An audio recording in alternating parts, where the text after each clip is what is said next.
Hello, this is William Glasse from Framlingham United Free Church. Welcome to this digital sermon for the Ipswich Circuit of the Methodist Church. Today, this last Sunday in August, sees us on the threshold of a new Methodist connectional year. This is a day when we're about to embark on new courses, new paths for those people who are moving about in the stationing process. But the path of life is something which is constantly changing in its direction. There are new diversions and divergences all the time. But that is the theme for our thoughts now, the path of life. Has a nation ever changed its gods? We read in Jeremiah chapter 2 and verse 11.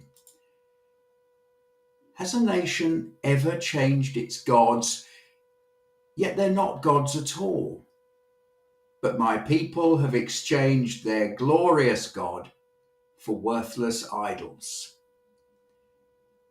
And the title for these thoughts under the general theme of the path of life is Poor Choices.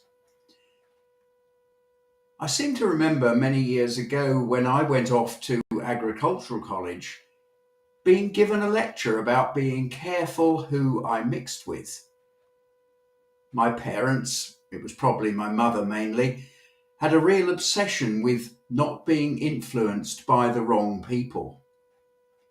And in the years to come, I recall, all too embarrassingly, having the same concerns about the course of my children's lives. I'm not sure on reflection either whether I was ever warned about how I might influence other people.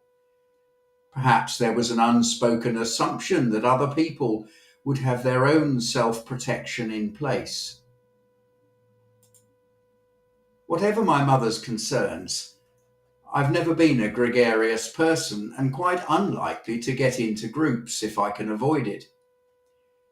When I read Jesus' warning about not taking the best seat at the wedding or not currying favour by inviting the right people home, I'm delighted.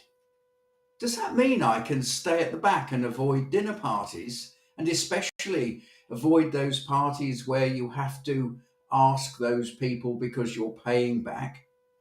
Good news. Not that that is, of course, the point of this reading. To move to a slightly different illustration, Europe today is in a state of adjustment. At least that may be an understatement. At the point of writing this, leaders are talking and we're awaiting the outcome of the next steps concerning the future of Russia and Ukraine. If by the time you read or listen to my words and they're hopelessly wide of the mark, well, sorry, but the illustration will still work. Achieving the settlement of any sort of dispute is painful. Settlements require give and take on all sides, and that will include dealing with the pride of formerly entrenched positions. A friend of mine who was a commercial loss adjuster told me years ago that when you're settling a claim, if everyone feels thoroughly uncomfortable, it's probably the right outcome because everyone's had to give and move something. Jeremiah was living in a time of change in the late 7th century BC. Judah was politically fragile and in between the waning Assyrian Empire and the beginning of the ascendancy of Babylon. It was a time when foreign alliances were important, and that included taking seriously foreign gods. Judah's own God, unsurprisingly, was unimpressed. The path of life presents choices constantly, which at a very high level come down to people and to values. Whether the people are the wedding guests, The people one invites home or the nations in political juxtaposition, it is all about people. The values are the benchmarks, the checks and balances, the decision-making processes that determine the quality of choices made. Judah, Jeremiah made clear, was making poor choices as a nation. In this verse that I've used as a text, Jeremiah starts with a rhetorical question. The prophet says, "Has a nation ever changed its gods?" To which he adds the rueful aside, "Yet they're not gods at all." And this is meant to make us think, to see the absurdity of Israel's behavior. The point is that those who worship gods that cannot respond, cannot communicate, are loyal to the vacuum they value as valuable and have deified. I'll say that again. The people who worship gods that cannot respond become loyal to the vacuum that they value. It's a strange thought, isn't it, that we can value something that is not really there. Loyalty is a powerful force when it's firmly held. The illustration may work less well for us now than it did in Jeremiah's day because there is less exposure to a range of gods in our society, and we are not overtly influenced by immovable superstitions. We do have modern day equivalents, not all of them harmful. Loyalty to sports teams, unshakable devotion to causes, or affiliation to political parties, all may seem tame, but they can become our gods, and we're often inseparable from them. That's not necessarily or always a bad thing in some cases. Jeremiah's point is that if I can be totally loyal to a football team, why not to God? The secondary statement is the shocking one. Not only has Israel lost its loyalty, but the nation has also chosen to throw over a proven and reliable God for trust in something that is indeed a vacuum, an empty space. Why would you do that? I love Jeremiah's analogy of a leaky tank. It summarizes worthlessness.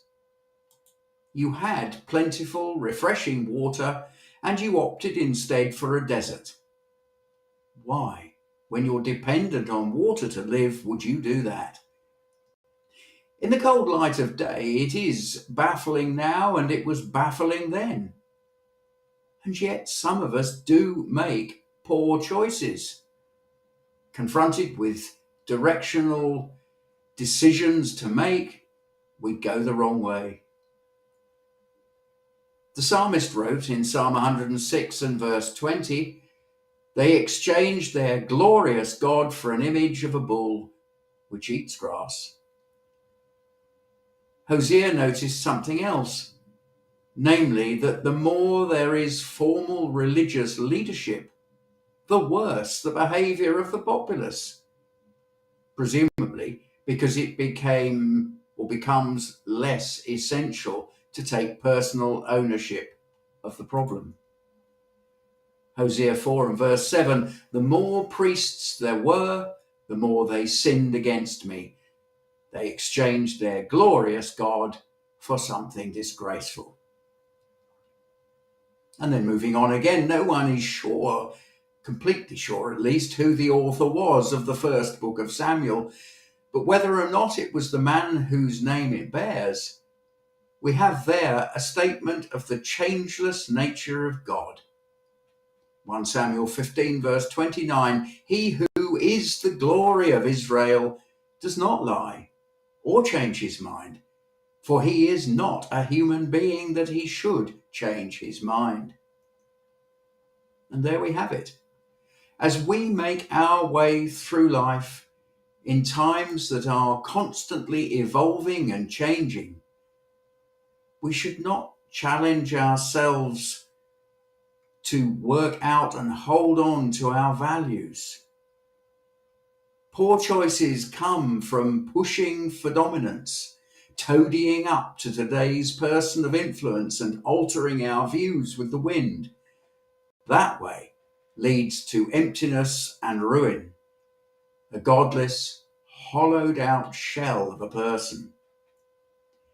Jeremiah referred to the plentiful, life-giving resources provided by God, while Jesus said, "Those who exalt themselves will be humbled, and those who humble themselves will be exalted." We make all this seem hard and make poor choices until we realize that to turn the situation round and reverse those poor choices, we have but to stop being so arrogant and proud and ask God to forgive us and to stick with God, because he will do it, because he is not the one that keeps changing his mind. That's we humans. And to the constant God who is there for us always, be all honour and glory and praise, now and forever. Amen.